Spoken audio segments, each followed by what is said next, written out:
Silence is often misunderstood. In a world that rewards the loudest voice in the room, the one who interrupts the most, who posts the most, who performs the most, silence can feel like invisibility.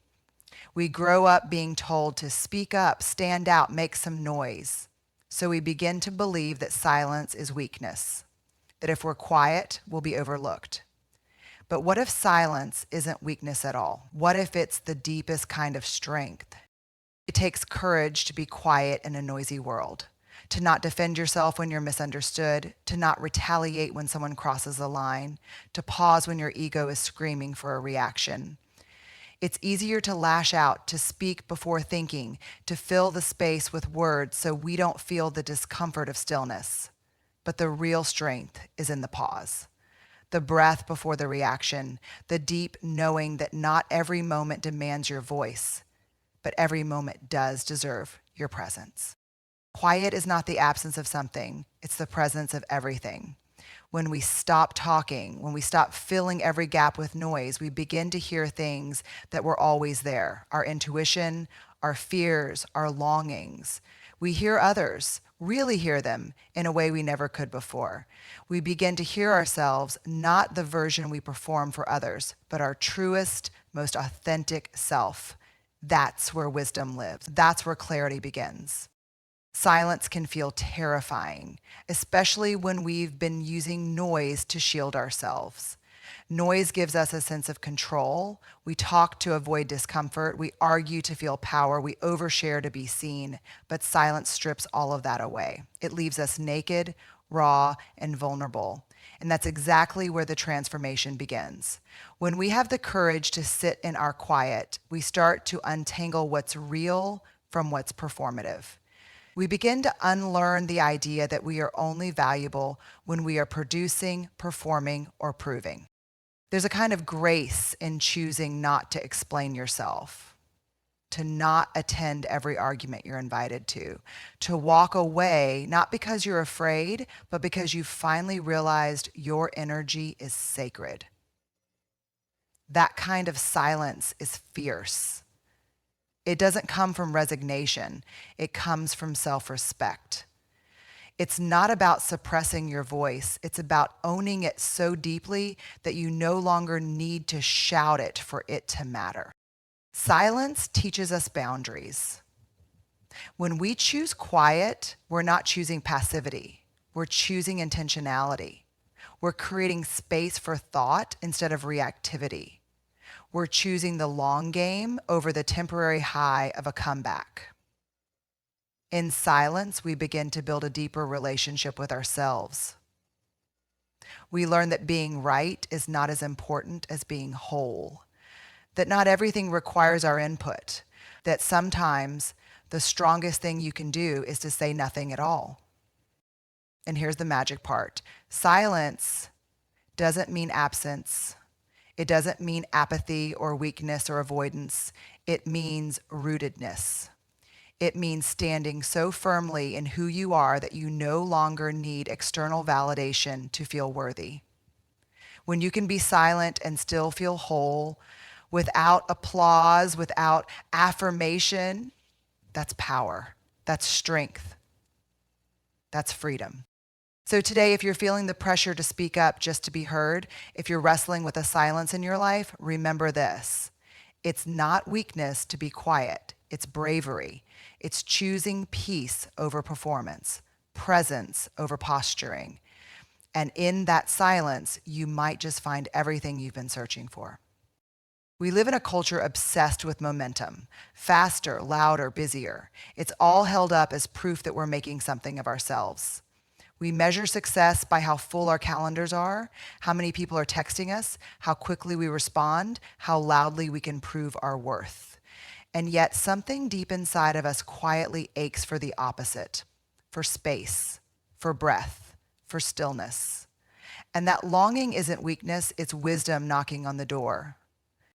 Stillness is not about doing nothing. It's not laziness or indifference. It's the bold, deliberate act of pausing in a world that never stops spinning. It's creating inner spaciousness even when everything around you is demanding urgency. Stillness is a radical rebellion against the narrative that hustle is the only path to success.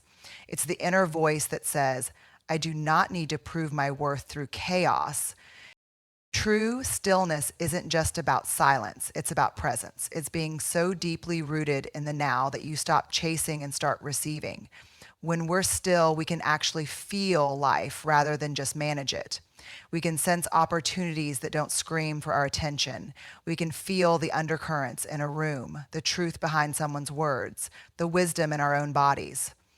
Noise distracts. Stillness listens. And what we hear in stillness often changes everything. There is power in being the calmest person in the room. Not the loudest, not the flashiest, but the one who carries quiet conviction. That kind of energy draws people in. It builds trust. People can feel it when you're not trying to impress them, when you're just fully there, anchored in who you are. That calm presence becomes a magnet. It becomes influence without domination, leadership without volume, strength without armor. In stillness, we learn to respond rather than react. We stop swinging at everything that moves. We start choosing what truly matters. It gives us perspective, a sacred pause between impulse and action. How many mistakes have we made just because we didn't give something time to settle? How many relationships could we have saved? How many regrets avoided if we had just waited a beat? Stillness isn't indecision, it's wisdom in motion. We often think doors only open when we push hard enough. But some doors open when we simply stop pushing, when we breathe, when we listen. Stillness allows us to align rather than force. It places us on the path that's meant for us rather than the one that simply looks impressive from the outside. Some of the most extraordinary shifts in life happen not because we shouted louder, but because we finally got quiet enough to hear the whisper of clarity. Stillness also gives us access to our deepest courage. When we stop running from ourselves, we come face to face with what's real, our insecurities, our grief, our dreams. And when we meet ourselves in that space with honesty and grace, we grow. Not the kind of growth that's visible on the surface, but the kind that reshapes us from the inside out. The kind that makes us unshakable in a world full of noise. So no, stillness is not weakness. It's not passivity. It's not a luxury. It's a superpower. One that makes us better thinkers, kinder leaders, more grounded friends, more whole humans. In a culture addicted to movement, choosing stillness is the bravest thing you can do. And once you claim it, you'll realize you were never behind. You were just becoming. We live in an era where everyone's trying to say something. Social media gives us microphones. Meetings reward the ones who speak first and most. Even in our relationships, we often listen just long enough to form a response. We've started confusing communication with broadcasting. But real connection isn't about who talks more or who talks better. It's about who listens with their whole heart. Listening is no longer just a skill. It's a lost art. Listening isn't waiting for your turn to talk. It's not nodding politely while rehearsing your counterpoint in your head. Listening is presence. It's surrendering the spotlight, even if you have something brilliant to say. It's the humility to realize that you don't need to be the smartest person in the room to make an impact. You just need to be the one who makes others feel safe enough to be themselves. That's powerful. That's rare.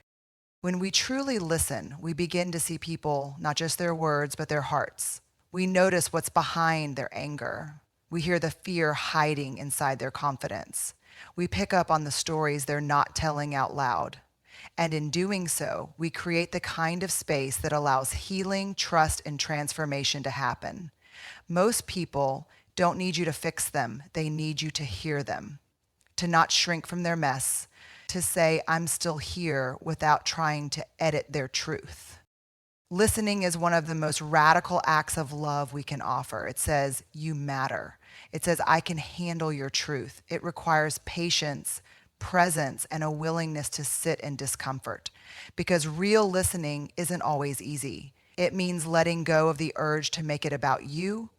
It means allowing silence to stretch without rushing to fill it. It means staying soft when everything in you wants to shut down or speed up. There's a kind of quiet power in the listener. They're the ones people return to, not because they have all the answers, but because they have something even rarer, a heart big enough to hold someone else's story without judgment. When you choose to listen instead of speak, you gain something unexpected. You start to see people not as problems to solve, but as mysteries to be understood. And that changes everything. Listening also gives you perspective. When you stop needing to insert your voice into every conversation, you begin to realize how much you didn't know. You become a student of people, of nuance, of emotion. You notice how different people process pain, how they ask for love, how they wrestle with shame.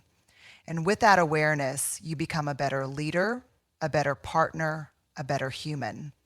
It's not the loud ones who change the room. It's the ones who understand it deeply.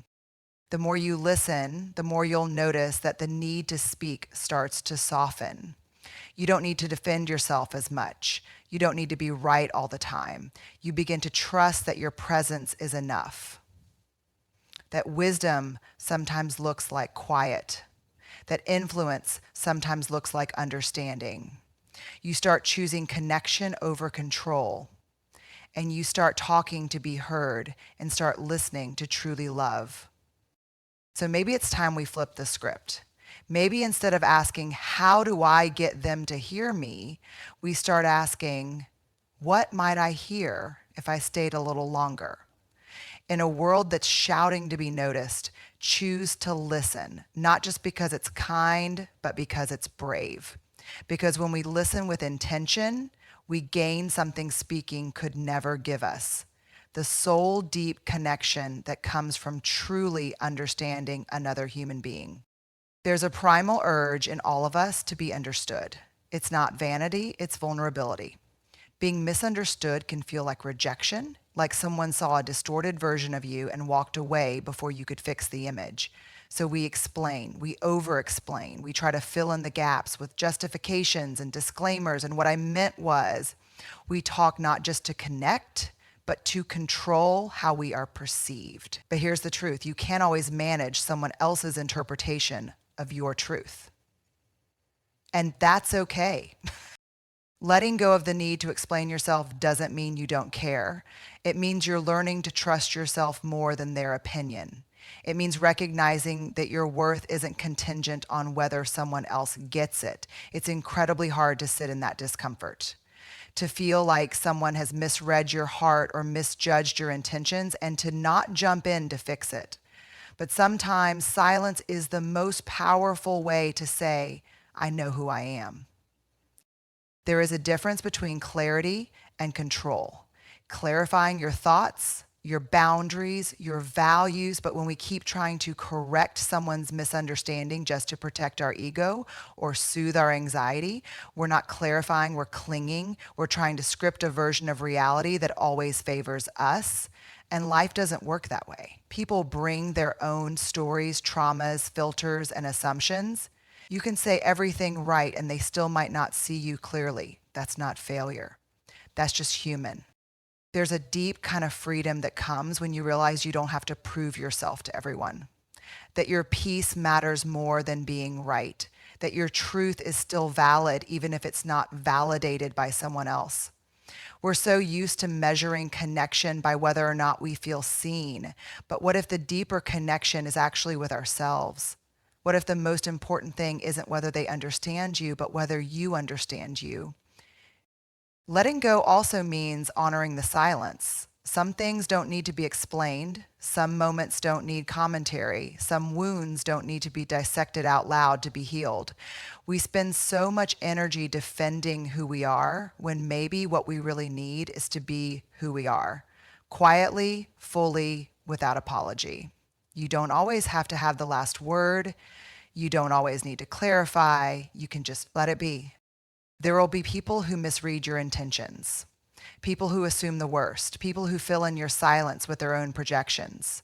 And yet, your job is not to perform clarity for them. Your job is to keep living in integrity, even if it's quiet, even if it's misunderstood. Because clarity is not proven in speeches, it's shown in how you live, how you treat people, how you show up when no one's watching. And here's the gentle truth. The people who are meant for you, the real ones, the soul level ones, they won't need you to constantly explain yourself. They'll feel you. They'll sense your heart, even in the spaces between your words. They'll make space for your silence instead of demanding constant narration. And when those people come, you'll realize how safe it feels to just exist. No explaining, no defending, just being. So maybe the goal isn't to always be understood. Maybe the goal is to be at peace even when you're not. To know that the truth doesn't require a press release. To trust that your story is still yours, even if someone else tells it wrong. That's not weakness, that's self-trust. That's emotional maturity. That's real, grounded power. And sometimes the most powerful thing you'll ever say is nothing at all. Silence isn't just the absence of noise, it's the presence of something sacred. It's space, it's breath, it's the wide open room where life finally has a chance to speak back. When we allow silence into our lives, not just in the external sense, but in our internal world, we're not stepping away from meaning, we're stepping toward it. Silence doesn't erase purpose, it reveals it. And in that still, uncluttered space, we begin to hear what we were too busy to notice before.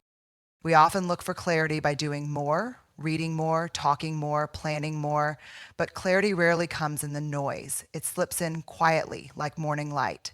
It comes in the pause after a long cry, in the breath you take before making a hard decision, in the quiet moments when your hands aren't busy and your mind finally stops rehearsing the next move. That's when truth shows up, not because you chased it, but because you made room for it. Silence invites us back into connection, not just with others, but with ourselves. So often we are so occupied with speaking, proving, projecting that we forget how to simply be with another person. We forget how to be with ourselves. But in silence, presence is amplified. Eye contact holds more weight. A hand on the shoulder says everything. And when you sit with someone in stillness, without trying to fix, impress, or explain, you give them a rare kind of gift, the gift of being enough exactly as they are. Purpose doesn't shout. It doesn't show up in neon lights or viral moments. It reveals itself slowly, gently, in the spaces you clear for it. Silence becomes an invitation for your soul to speak without fear of interruption. It's where you reconnect with your deeper why, not the performative one, not the one you tell people when they ask you what you do, but the quiet, rooted purpose that lives beneath all the noise.